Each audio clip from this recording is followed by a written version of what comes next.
Hi everyone, this is Aphiwe Dyantyi from the Golden Lions Rugby Union, and you're watching Grit Sports TV.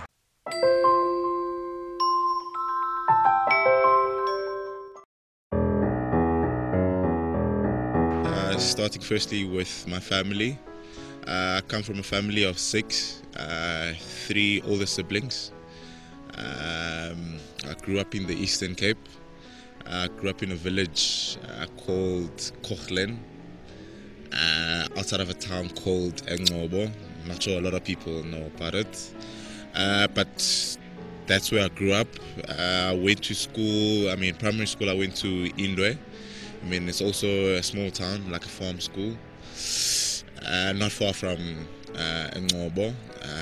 Finished primary school there. Then from there I went to Dale College, where I did my high school. Finished high school there.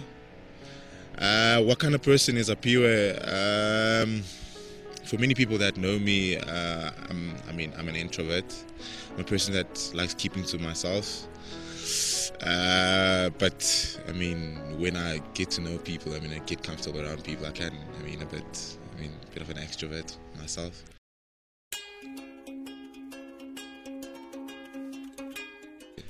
I started playing rugby when I was 5 years old. All my 3 older brothers, they all played rugby. Even my dad played rugby. So I started playing rugby like in the backyard, like with my brothers, like with my 3 brothers. And I truly believe, like all 3 of my brothers, I think they're better than me, but it's just that lack of opportunities for them at the time. It was unfortunate for them. But fortunately for me, I learned a lot from them at a very young age. I think in and amongst, the black community, there's not a lot of people that can say they started playing rugby at the age of 5 or were exposed to the sport at such an early stage. I was very fortunate enough. So by the time I got to primary school, you can name it, all the basics. I remember playing under 9 and I was 7 years old. Playing under 9. In the line-out, I threw the ball. And the scrum, I used to put in the ball. For poles, okay, we never did drop goals, but it just like a little punt. Kickoffs was also a punt, so I literally did everything in the team. And it was purely because of the basics and courtesy of my brothers back home, and just playing rugby with my brothers at home, even if it was just passing. I don't remember when I learned how to pass, but I remember by the time I started playing rugby, I could pass like pretty fluently, So it was that kind of background that I came from, where I started playing rugby.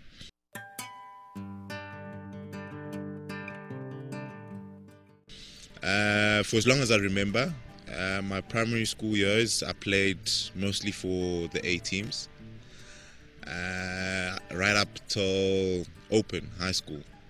And I think that's when, things started being a challenge, because I was so used to, everything coming easy, always playing for the A, for the A sides, and I think, I got cocky a bit, because I was kind of thing that I expected, to be selected, and I came unstuck when came to open rugby. I remember at the time I was doing grade 10, because I was always a year ahead of my high school years. So when I was in grade 10, guys my age group were in grade 9. But I started playing open rugby when I was in grade 11, I think. Grade 11? Yes, grade 11. I played third. At the time, that was something normal, because your first year playing open, you probably play thirds and a bit of seconds. Then obviously when you go to matric year, you're going to play first team. And I kind of had, the same picture in mind. I played thirds throughout my grade 11.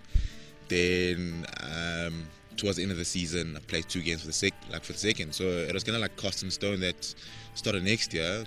And it so happened that my matric year was my school's 150th. So it was a big deal, to play for first team. And powers beyond me. It never happened like that. I ended up playing third, not even second.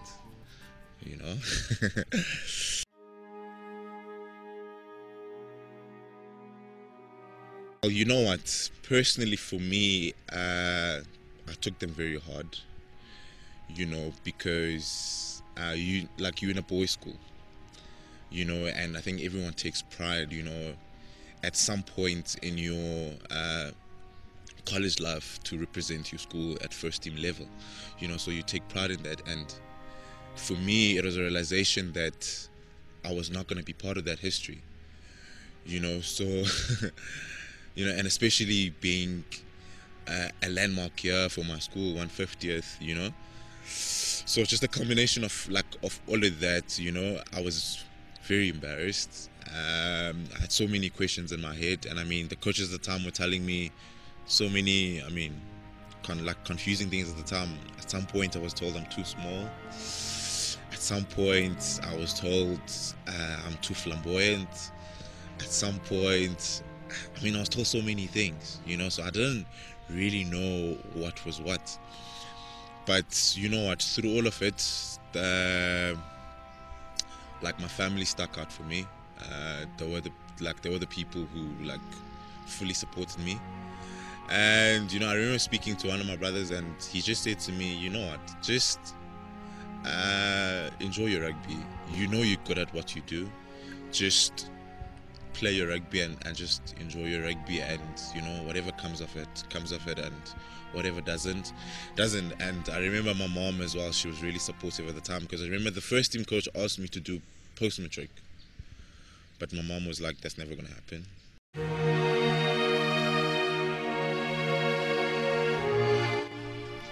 How was that like for me? At first it was not easy. I'll be the first to admit, because after high school, I took a conscious decision to say, let me quit rugby. Let me quit rugby. Maybe this thing is not for me. If I play rugby, I'll just play just like any old boy who comes from a boys' school, play touch rugby Sundays, like that type of vibe,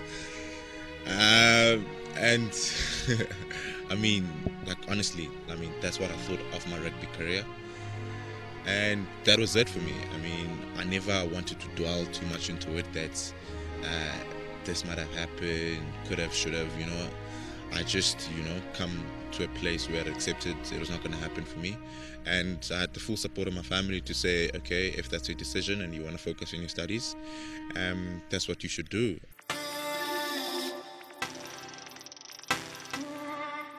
And that's what I did. I left King Williamstown.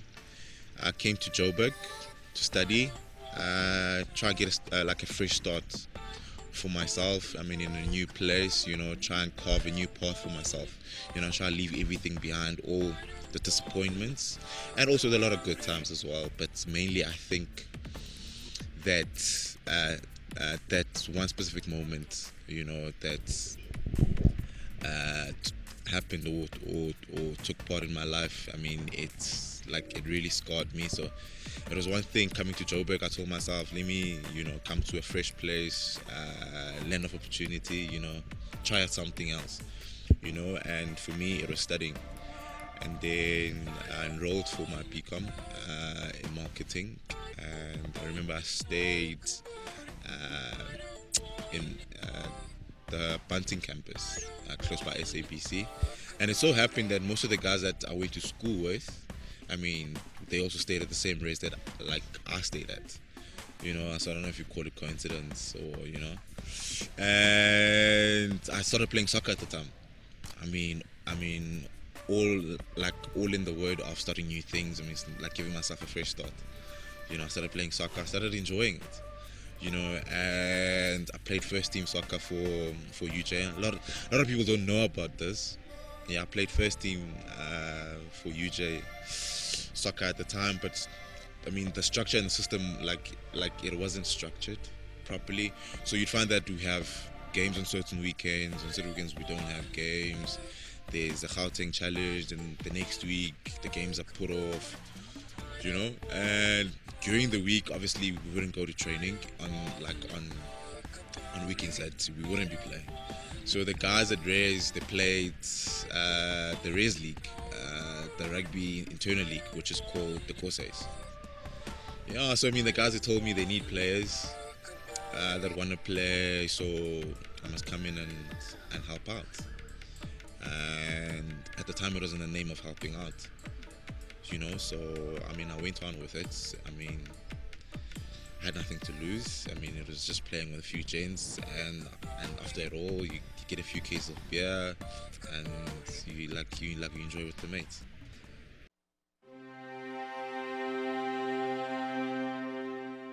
At the time, I remember my whole high school career, I played fly-off and fullback. And I think for that first game I played in the courses, I played fly-off. I mean, I was passionate about, rugby as a sport, but I think because of my brothers, I developed, a liking for fly-off and fullback, wanting to be at the forefront of everything, and I mean, I played 3 or 4 games, and I think I myself, I scored something like 15 tries, like 3 games, 4 games, and then from there, I couldn't believe, the turnaround of events. The next moment I was helping out guys, with courses, and then the next thing I had UJ call me to come trial for UJ under 19. Again, I was like, I've got nothing to lose. I went and tried it out. When I got there, I was told to play wing. Something at the time, was foreign to me. As I said, I'd always want to be at the forefront, flower, fullback, where you get the shine type of thing,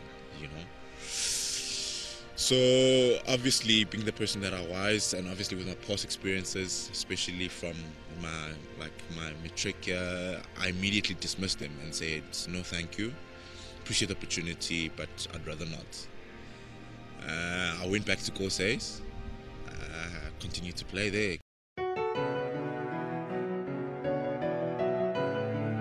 So occasionally on Sundays, we'd go play touch rugby at Vets, occasionally.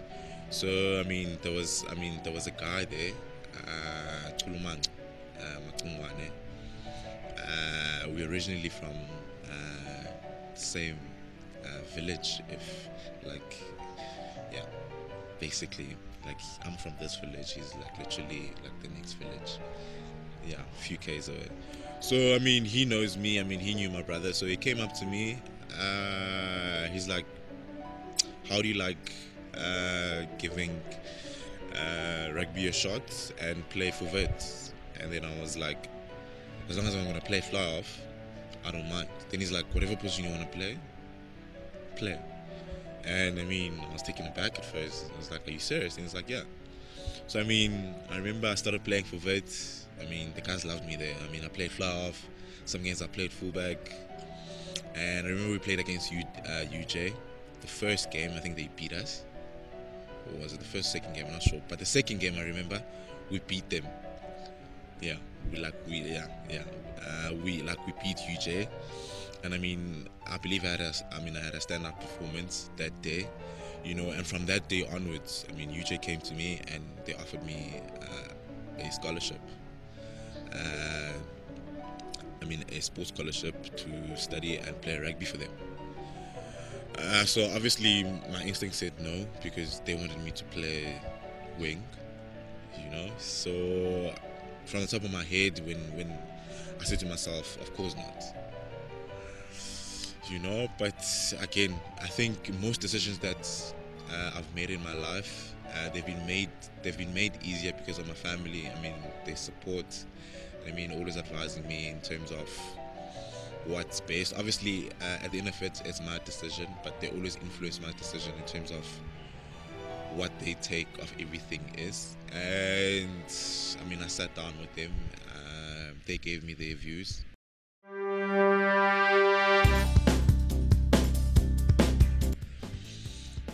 And on the day I was meant to give UJ my response, Coach Mac Messina called me. At the time he was coaching He was gonna coach. At the time, he was coaching young guns, Varsity Cup under 20 at UJ. And the following year, he said he's gonna coach under 19s for UJ. So he spoke to me. He's like, I hear you're not very keen on the opportunity. I'm like, well, it's mainly because I'm gonna be playing, wing. And I think, he called me and we had coffee and we sat down, and we had a long chat.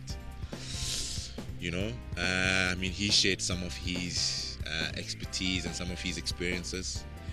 He's a man that has done it all, So I sat down with him and he really showed me, a different perspective, and not just seeing things one-dimensionally and how I felt.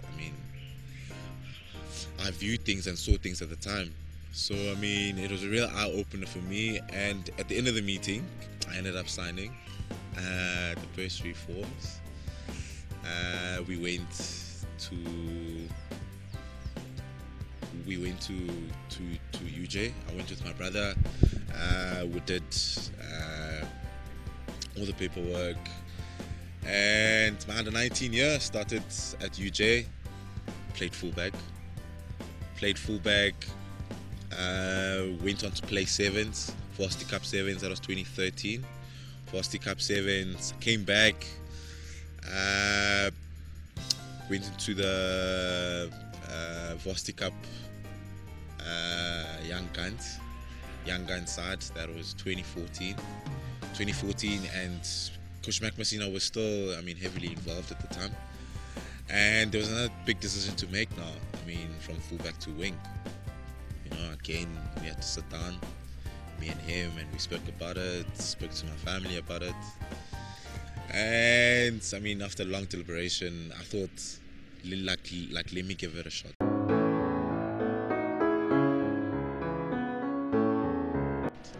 One thing I have to point out first is that even my transition from having stopped playing rugby to start playing rugby again, and the opportunities that I got, and obviously getting a lot of advices from different people, is that I've learned to have a more open mind, to new things and opportunities as they come. Had I at the time decided I never want to play any other position besides 10 and fullback, I don't think I would have gotten the opportunities that I've been fortunate enough to get. So that's one thing. From that, how does it feel now? It obviously feels great, but I think it has also taught me not to take anything for granted. I think at first I always thought things were just gonna come to me, but that whole process and that whole, I don't know what to call it exactly, that happened to me. That specific phase and the transition, it taught me not to take anything for granted, and that anything is possible. The one moment, literally, you could be playing soccer on a soccer field, and the next thing, you're playing a Currie Cup game in front of thousands of of people. And my family have been really great. They've been amazing for me in terms of supporting me, coming to my games. December holidays, because most in most families, especially black families, if I can put it like that, the cultures are always, even how we celebrate, there's a lot of festivities, yeah, there's a lot of festivities, and how my family helped me stay disciplined in all of that. It's really been amazing, and how they've been supportive in how now I do things differently.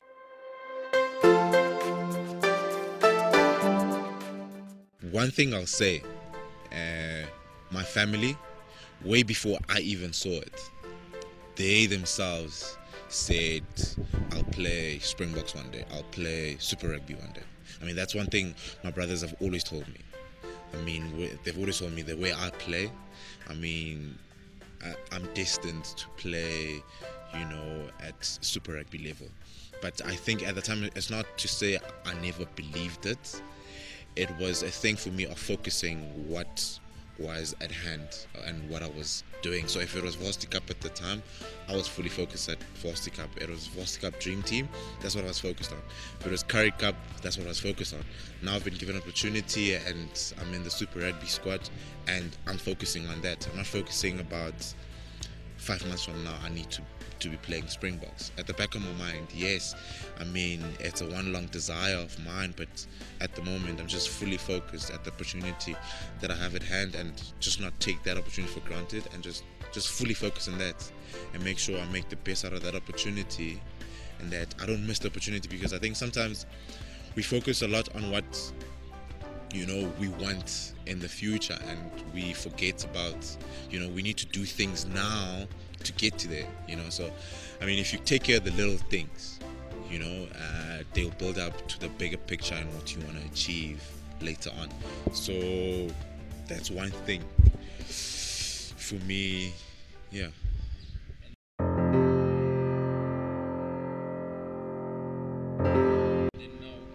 So what would I like to say? I think there's a lot I want to say to them. That there's a lot I'd say to them, but I think mainly, as I've been saying, don't take anything for granted. I mean, every opportunity, that comes your way,